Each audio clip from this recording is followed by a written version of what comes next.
प्रिय दोस्तों, मेरी तरफ से सबको नमस्कार। आज हम बात करेंगे आरओ सिस्टम की स्ट्रक्चर के बारे में कि आरओ सिस्टम में होता क्या है, कौन कौन से पार्ट होते हैं, क्या काम करते हैं।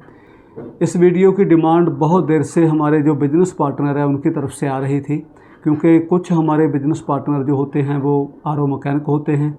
उनको तो काफ़ी कुछ पता होता है, मगर कुछ लोग आरओ मैकेनिक नहीं होते। तो उनके लिए ये विषय बहुत इम्पोर्टेंट है कि आरओ सिस्टम है क्या, ये काम कैसे करता है, इसमें कौन कौन से पार्ट हैं और हर पार्ट का क्या रोल है। सबसे पहले हम बात करते हैं आरओ सिस्टम की बॉडी की।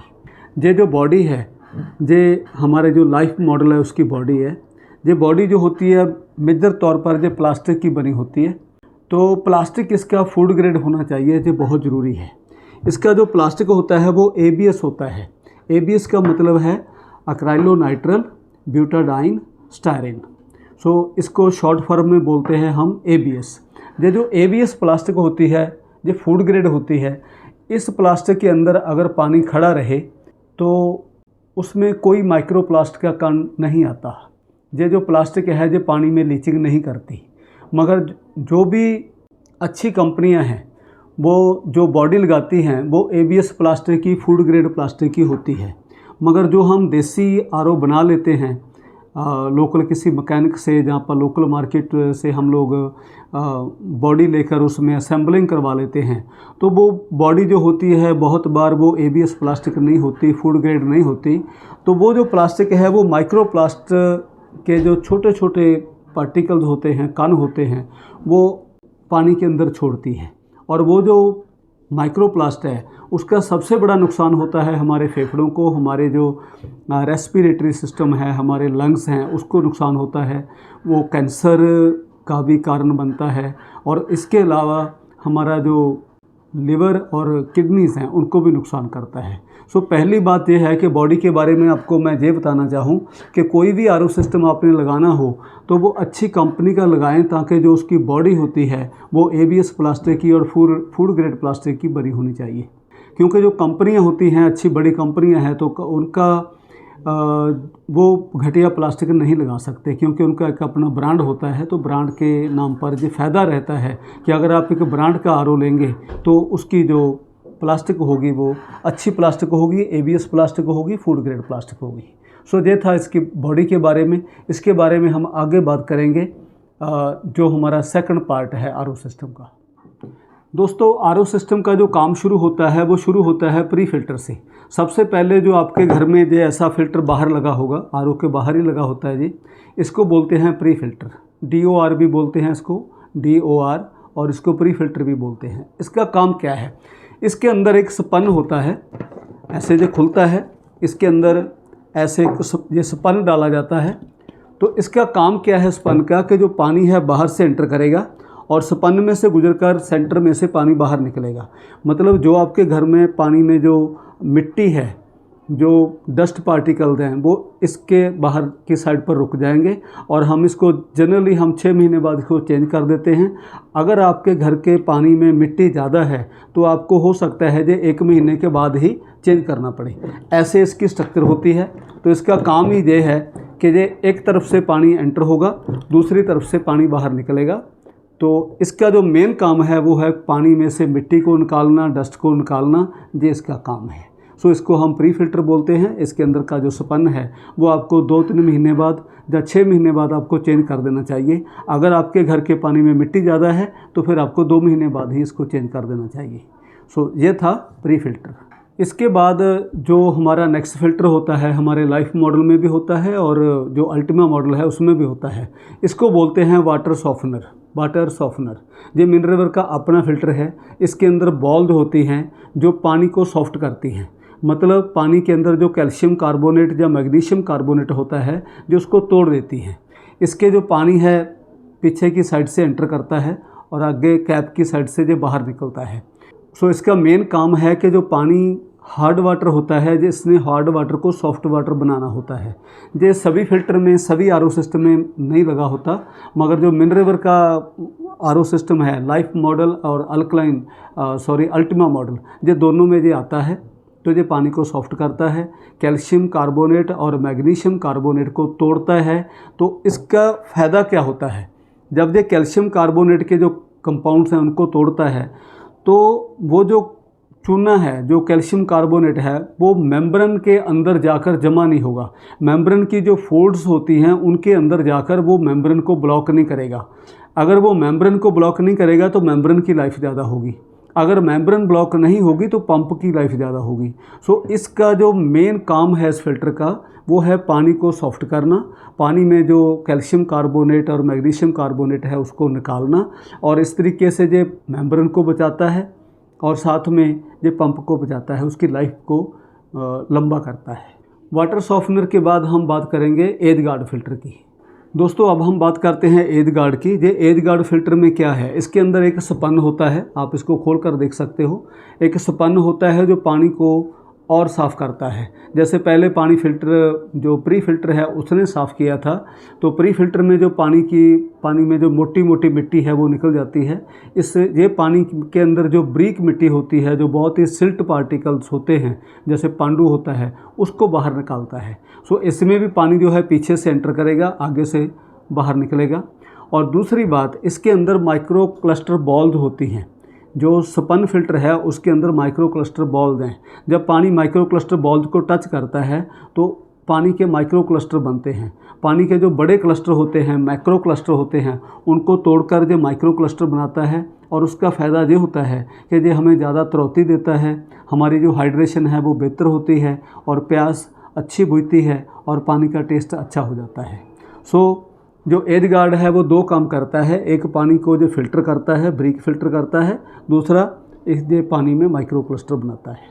इसके बाद हम बात करेंगे सोलोनॉइड वाल्व की, एसवी की, जो आम भाषा में, आम लैंग्वेज में एसवी बोला जाता है।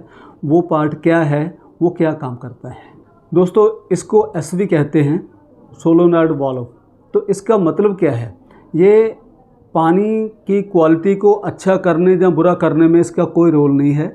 इसके अंदर एक मैग्नेट होता है, जब मैग्नेट को इलेक्ट्रिक करंट दिया जाता है, पावर मिलती है, तो वो डायाफ्राम को खींच लेता है और पानी इधर से इधर जाना शुरू हो जाता है।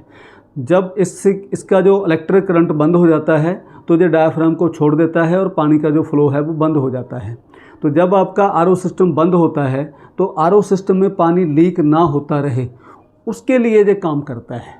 अगर ये ख़राब हो जाए तो आप इसकी एक ही निशानी है कि आपका आरओ सिस्टम बंद पड़ा होगा, तो भी जो आपकी वेस्टेज पाइप है उसमें से पानी आता रहेगा। तो इसका मतलब है इसने पानी को ब्लॉक करना, पानी को बंद करना छोड़ दिया है। सो ये है एसबी। अच्छा, जो मिनरवर का लाइफ मॉडल है और अल्टीमा मॉडल है उसमें एक नहीं दो एसवी लगी होती है। दूसरी एसवी का काम क्या होता है कि वो ऑटो फ्लश सिस्टम का पार्ट होती है। ऑटो फ्लश क्या है, जो मिनरवर के जो दोनों मॉडल हैं, लाइफ और अल्टीमा, उसके अंदर ऑटो फ्लश सिस्टम आता है। उसका काम है कि जब पहले आरओ स्टार्ट होता है, जब आरओ ऑन होता है, तो पहले 18 सेकंड तक, 18 सेकंड तक जो पानी है वो पूरे का पूरा वेस्टेज पाइप में आएगा। तो उसका फ़ायदा क्या होता है कि आरओ की मेम्ब्रेन का जो हाउसिंग है उसके अंदर जो गंदा पानी इकट्ठा हुआ था, जिसका बहुत ज़्यादा टीडीएस बढ़ गया था, वो पानी वेस्टेज में चला जाता है। जब वो वेस्टेज में चला जाता है तो वो मेम्ब्रेन अपने आप को फ्लश कर लेती है, अपने आप को धो लेती है। तो इसके साथ मेम्ब्रेन की लाइफ बढ़ती है और साथ साथ पंप की लाइफ भी बढ़ती है। सो लाइफ और अल्टीमा मॉडल में ये जो एसवी हैं, जो दो लगी होती हैं, एक पानी को रोकने के लिए, दूसरा ऑटो फ्लश सिस्टम को चलाने के लिए। सो इसके बाद हम बात करेंगे जो आरओ का इम्पॉर्टेंट पार्ट है, वो है पंप। पंप क्या करता है, इसको हम बूस्टर पंप बोलते हैं। बूस्टर पंप का क्या रोल है, हम इसके बाद इसकी बात करेंगे। दोस्तों ये होता है बूस्टर पंप। इसको मोटर भी बोलते हैं, पंप भी बोलते हैं। इसका काम क्या है, इसका काम है कि ये पानी का प्रेशर बढ़ाता है। पानी इस तरफ से आता है, जब दूसरी तरफ निकलेगा तो वो पानी का प्रेशर बहुत होता है। और प्रेशर इसलिए ज़रूरी है कि जो आरओ की मेम्ब्रेन है उसके अंदर पानी को अगर पास करना है तो उसको प्रेशर चाहिए। बिना प्रेशर के आरओ की मेम्ब्रेन से पानी पास नहीं होता। सो ये पंप जो होता है वो 50 जीपीडी का भी होता है, 75 जीपीडी का भी होता है और 100 जीपीडी का भी होता है। जीपीडी का मतलब है गैलन पर डे। सो गैलन पर डे का मतलब 1 गैलन में 4 लीटर होते हैं। तो अगर 100 जीपीडी का पंप है तो जो 24 घंटे में 100 गैलन पानी निकालेगा, मतलब तकरीबन 400 लीटर निकालेगा। अगर आप 1 घंटे का फ़्लो इसका चेक करोगे तो इसका 1 घंटे का फ़्लो होगा तकरीबन 16 लीटर, 16 साढ़े 16 लीटर 1 घंटे का। अगर 75 लीटर का पंप होगा तो वो 75 लीटर निकालेगा, मतलब कि 300 लीटर निकालेगा। अगर 50 जीपीडी का पंप होगा तो वो 50 गैलन निकालेगा, मतलब कि 200 लीटर एक दिन में निकालेगा। सो ये पंप की कैपेसिटी होती है, इसके अंदर ये जितना ज़्यादा पावरफुल होगा उतना पानी तेज़ी से आपकी आरओ की टंकी में आएगा। सो मिनरेवर जिस पंप को यूज़ करती है, बूस्टर पंप को, उसकी कैपेसिटी होती है 100 जीपीडी। हम 100 जीपीडी का पंप यूज़ करते हैं ताकि हमारा जो आरओ की टंकी है वो जल्दी भर जाए। दोस्तों, अब हम बात करेंगे आरओ सिस्टम के सबसे इम्पोर्टेंट पार्ट की। आरओ का सबसे इम्पोर्टेंट पार्ट होता है उसकी मेम्ब्रेन। ये आरओ की मेम्ब्रेन है और ये मेम्ब्रेन का हाउसिंग है। सो जो मेम्ब्रेन है वो इसके अंदर फिट होती है। इस मेम्ब्रेन का काम क्या होता है? ये सेमी परमिएबल मेम्ब्रेन होती है और इसका जो पोर साइज होता है वो 0.1 नैनोमीटर होता है। 0.1 नैनोमीटर का मतलब क्या है? 1 मिलीमीटर का 10 लाखवां हिस्सा। आपने मिलीमीटर तो देखा होगा, आप जो स्केल देखते हैं उसके ऊपर सेंटीमीटर के निशान होते हैं। तो जो छोटा स्केल होता है वो 15 सेंटीमीटर का होता है, तो उसके ऊपर सेंटीमीटर के निशान है।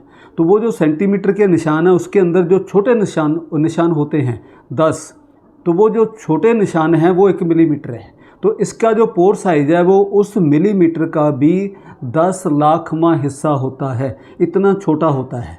तो जब पानी उस पोर से गुजरता है तो वो पानी के अंदर कुछ भी नहीं बचता, पूरे का पूरा पानी ही निकलता है। बाकी पानी के अंदर जो भी घुला हुआ है, चाहे वो नमक हो, चाहे वो चीनी हो, चाहे वो जहरें हों, चाहे वो मिनरल्स हों, कुछ भी हों, वो सारा निकल जाता है। इसमें जो मेम्ब्रेन है, इसमें जो पानी एंटर करता है इधर से एंटर करता है। जब इधर से एंटर करता है तो ये जो फोल्ड्स हैं, ये एक पाइप के ऊपर सेमी परमिएबल जो शीट होती है उसको रैप किया गया है। तो इधर से पानी एंटर करेगा और वो इस नलकी से, इस पाइप से वो पानी बाहर आएगा। तो अंदर इसके पाइप से पानी इकट्ठा होता जाएगा। तो जो पानी साफ़ हो गया वो इस पाइप से बाहर आएगा। जब पाइप से बाहर आएगा तो ये पानी टंकी की तरफ जाएगा।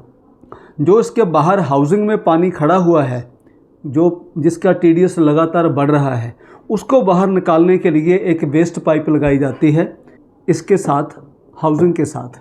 तो हाउसिंग में ये जो होती है ऐसे फिट होती है, ये ऐसे जो फिट होती है, तो उसके ऊपर इसका जो ये कैप लग जाता है। ये जो मेम्ब्रेन हाउसिंग है उसके इधर से पानी एंटर करेगा और ये जो 2 पाइप्स हैं इसमें से जो वाटर आएगा, पानी आएगा, वो वेस्टेज में जाएगा, उसका टीडीएस ज़्यादा होगा। और इसमें से जो पानी आएगा वो हमारी टैंकी में जाएगा, ये साफ़ पानी होगा, फिल्टर्ड वाटर होगा। सो इधर से पानी एंटर करता है, इधर से वेस्ट वाटर निकलता है, तो इधर से फिल्टर्ड वाटर निकलता है। और जो वेस्ट वाटर के ऊपर जो पाइप लगती है उसके ऊपर ये FR लगती है, इसको FR बोलते हैं। FR का मतलब होता है फ्लो रेट। सो जो फ्लो रेट है इसका काम क्या है? ये एक किस्म की रेजिस्टेंस है। जब पानी इससे गुजरता है, जो पानी को गुजरने नहीं देती, थोड़ा थोड़ा गुजरने देती है, ताकि जो इसके अंदर प्रेशर है वो बना रहे। ऐसा ना हो कि पूरे का पूरा पानी वेस्ट में निकल जाए और उसमें प्रेशर ही ना रहे। अगर इसके अंदर पानी का प्रेशर नहीं होगा तो फिर जो फिल्टर्ड वाटर है, जो मेम्ब्रेन ने पानी फ़िल्टर करना था वो बिल्कुल होगा ही नहीं, और जो साफ़ टैंकी में पानी जाना था वो जाएगा ही नहीं। सो इसकी एक प्रॉब्लम होती है, कभी कभी ये बंद हो जाती है। अगर बंद हो जाती है तो आपका जो वेस्ट वाटर है वो आना बंद हो जाता है। अगर वेस्ट वाटर आना बंद हो गया तो थोड़ी देर के बाद इसके अंदर बहुत ज़्यादा टीडीएस हो जाएगा। तो कुछ ही घंटों में ये जो मेम्ब्रेन है वो बंद हो जाएगी। जब मेम्ब्रेन बंद हो जाएगी तो वो पंप को भी पीछे से प्रेशर ज़्यादा देना पड़ेगा, तो थोड़ी देर के बाद पंप भी फेल हो जाएगा। सो आरओ में ये ध्यान रखने वाली बात है कि जब आपका आरओ चल रहा हो तो जो वेस्ट वाटर है वह थोड़ा थोड़ा आना चाहिए। अगर वो नहीं आ रहा है तो आप ये मान के चलो कि कुछ ही समय के बाद 1-2 दिन में ही आपके आरओ की मेम्ब्रेन और पंप ख़राब होने वाली है। तो दोस्तों, अब हम बात करेंगे इम्यूनिटी गार्ड की। सो पहले पानी का फ़्लो जो हमने देखा था, पहले पानी प्री फिल्टर में आता है, उसके बाद जो पानी है वो एज गार्ड में आता है, एज गार्ड के बाद पानी एसवी में जाता है, एसवी से पंप में जाता है, पंप के बाद मेम्ब्रेन में आता है। तो मेम्ब्रेन से जो साफ़ पानी है, जो फिल्टर्ड वाटर है, वो सबसे पहले फिर इम्यूनिटी गार्ड में आता है। सो जो इम्यूनिटी गार्ड में वाटर पानी आता है उसका TDS बहुत कम होता है, उसमें से मेम्ब्रेन सारे मिनरल्स भी निकाल देती है और साथ में जो उसके अंदर जो जहरें थी, जो भी उसके अंदर कंटेमिनेंट्स थे वो निकाल देती है। तो इसके बाद पानी इधर से एंटर होता है तो इधर कैप से बाहर आएगा। तो जब पानी इसके अंदर से गुजरता है तो इसके अंदर बॉल्स होती हैं जो कोरिया और जापान से इंपोर्ट होती है। तो इसका पहला काम है कि जो पानी की pH को बढ़ाएगा, दूसरा जो पानी को एंटीऑक्सीडेंट करेगा, तीसरा जो पानी के अंदर जो ज़रूरी मिनरल्स हैं, जो 6 मिनरल्स हैं वो ये डाल देता है। इसका काम है कि पानी के अंदर मिनरल डालना। तो टोटल हमारे जो डायमंड पैक होता है उसमें 9 मिनरल्स होते हैं। तो 9 मिनरल्स में से 4 मिनरल्स इसमें होते हैं और जो 5 मिनरल्स हैं वो दूसरे जो हमारा हार्ट सिक्योर है उसमें होते हैं। तो इसका काम क्या है, पहले नंबर पर इसने पानी को अल्कलाइन करना है, दूसरा इसको एंटीऑक्सीडेंट करना है, दूसरा इसने पानी के अंदर 4 minerals sodium, calcium, potassium, magnesium को डालना है। इस इम्यूनिटी गार्ड की एक और ख़ासियत है कि इसके अंदर जो कार्बन यूज़ की जाती है वो कार्बन नहीं होती, वो रेडोसल होती है। रेडोसल का मतलब है कि नारियल की कार्बन होगी और 1100 IV तक उसको एक्टिवेट किया होता है। उसके बाद उसके ऊपर सिल्वर नाइट्रेट की स्प्रे होती है, चांदी की पॉलिश होती है, ताकि पानी के अंदर बैक्टीरिया, जो चांदी होती है वो बैक्टीरिया की दुश्मन है, तो इसलिए उसको चांदी की पॉलिश की जाती है कि पानी के अंदर कोई भी बैक्टीरिया ना रहे। इसके अलावा जो इसमें मिनरल्स डालने के लिए, जो अल्कलाइन पानी करने के लिए और एंटीऑक्सीडेंट करने के लिए जो इसमें बॉल्स डाली जाती हैं वो मिट्टी की बॉल्स होती है। जैसे मैंने पहले भी आपको बताया है कि वो कोरिया और जापान से इंपोर्ट होती है और मिट्टी की बॉल्स होती हैं, टोटली नेचुरल होती हैं। सो ये है हमारा इम्यूनिटी गार्ड। इम्यूनिटी गार्ड में से पानी गुजर कर आगे जाएगा हार्ट सिक्योर में, हार्ट सिक्योर से पानी जाएगा टंकी में। मैं एक बार फिर रिपीट कर देता हूँ, पहले पानी जाता है प्री फिल्टर में, उसके बाद जाता है वाटर सॉफ्टनर में, उसके बाद जाता है जो SV में, SV के बाद पंप और पंप के बाद पानी मेम्ब्रेन में जाएगा, मेम्ब्रेन के बाद पानी इम्यूनिटी बूस्टर में इसमें आएगा, इम्यूनिटी गार्ड में आएगा। तो इसके बाद जो पानी जाएगा वो हार्ट सिक्योर में आएगा।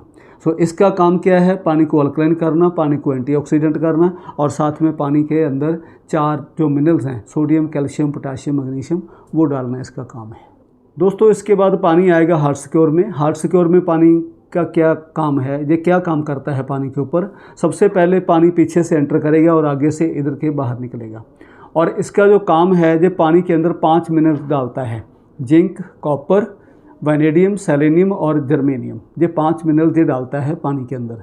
तो थोड़ा पानी को और अल्कलाइन करता है। उसके अलावा ये पानी को डीक्लोरीनेट करता है। अगर पानी में थोड़ी बहुत क्लोरीन बची होगी तो ये उसमें पानी में निकाल देगा।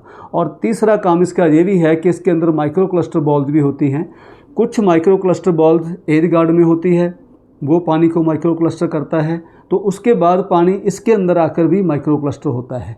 तो मैं दोबारा आपको रिपीट कर दूं, 5 इसके अंदर मिनरल्स होते हैं, जिंक, कॉपर, वैनेडियम, सेलेनियम और जर्मेनियम। और इसके अलावा जो पानी को डीक्लोरीनेट करता है और माइक्रो क्लस्टर करता है। और इसके पानी इधर से एंटर करेगा और फ्रंट से बाहर निकलेगा और इससे पानी बाहर निकलकर सीधा RO की टंकी में जाता है, वो हम पीते हैं। सो ये थी RO की बनतर। RO के अंदर होता क्या है, RO के अंदर पार्ट क्या हैं, वो पार्ट काम क्या क्या करते हैं। सो इस वीडियो के अंत में मैं एक बार आपको फिर ये बता देता हूँ कि ये जो हमारा एज गार्ड फिल्टर है वो मेम्ब्रेन से पहले लगता है और इम्यूनिटी गार्ड और हार्ट सिक्योर, ये दोनों फिल्टर जो हैं वो मेम्ब्रेन के बाद में लगते हैं। सो ये थी RO की बनतर और मेरे ख्याल आपने इसके पार्ट के सभी पार्ट्स आपने देख लिए हैं और साथ में इसकी फिटिंग भी देख ली है। तो आपके लिए RO को अंडरस्टैंड करना और उसके काम को समझना आपके लिए आसान हो जाएगा। एक बात मैं आपको दोबारा फिर कहना चाहूँ कि जो मिनरल के मिनरल्स पैक्स हैं, चाहे वो हमारा डायमंड पैक है चाहे गोल्ड पैक है, वो दोनों पैक्स के अंदर जो बॉल्स डाली जाती हैं वो कोरिया और जापान से इंपोर्ट करके हम नेचुरल बॉल्स डालते हैं और ये फ़िल्टर जो हैं खुलते हैं, कस्टमर इसको चेक कर सकता है।